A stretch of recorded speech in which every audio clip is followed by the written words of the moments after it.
पटना की बांकीपुर विधानसभा सीट पर उपचुनाव का मुकाबला अब सिर्फ चुनावी नहीं बल्कि कानूनी और राजनीतिक लड़ाई भी बनता दिख रहा है।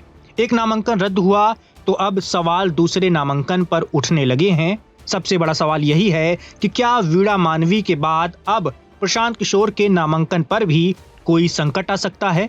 यही चर्चा इस वक्त बिहार की राजनीति में सबसे ज्यादा हो रही है। दरअसल तेज प्रताप यादव की पार्टी जनशक्ति जनता दल की उम्मीदवार वीणा मानवी का नामांकन रद्द कर दिया गया है। नामांकन रद्द होने की खबर सामने आते ही सियासी हलचल तेज हो गई है।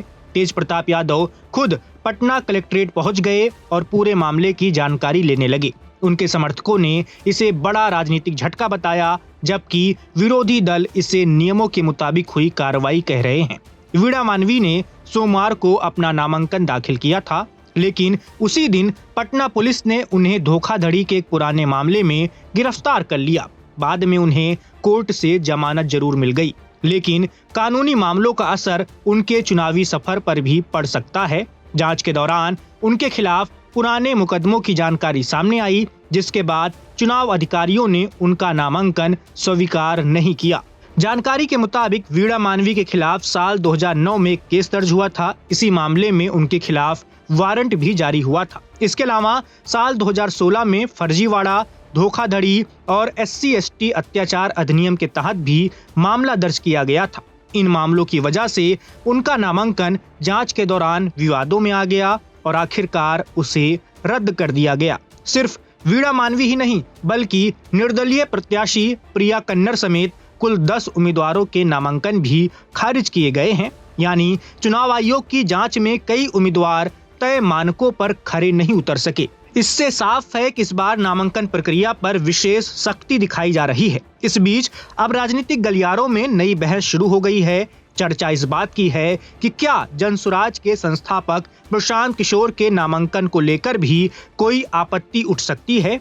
सोशल मीडिया पर इसे लेकर काफी ज्यादा बात हो रही है। राजनीतिक बैठकों तक ये सवाल पूछा जा रहा है कि क्या बांकीपुर में एक और बड़ा चुनावी मोड़ आने वाला है। हालांकि अभी तक चुनाव आयोग की ओर से प्रशांत किशोर के नामांकन को लेकर कोई आधिकारिक टिप्पणी या फैसला सामने नहीं आया है। इसलिए उनके नामांकन पर संकट की बात फिलहाल सिर्फ अटकलों तक ही सीमित है। उधर भारतीय जनता पार्टी भी इस सीट पर पूरी ताकत लगा रही है। पार्टी के राष्ट्रीय अध्यक्ष नितिन नवीन एक दिवसीय दौरे पर पटना पहुंचे और पार्टी कार्यालय में प्रेस कॉन्फ्रेंस की। उन्होंने कहा कि बांकीपुर उनका क्षेत्र रहा है और यहां की जनता से उनका पुराना रिश्ता है।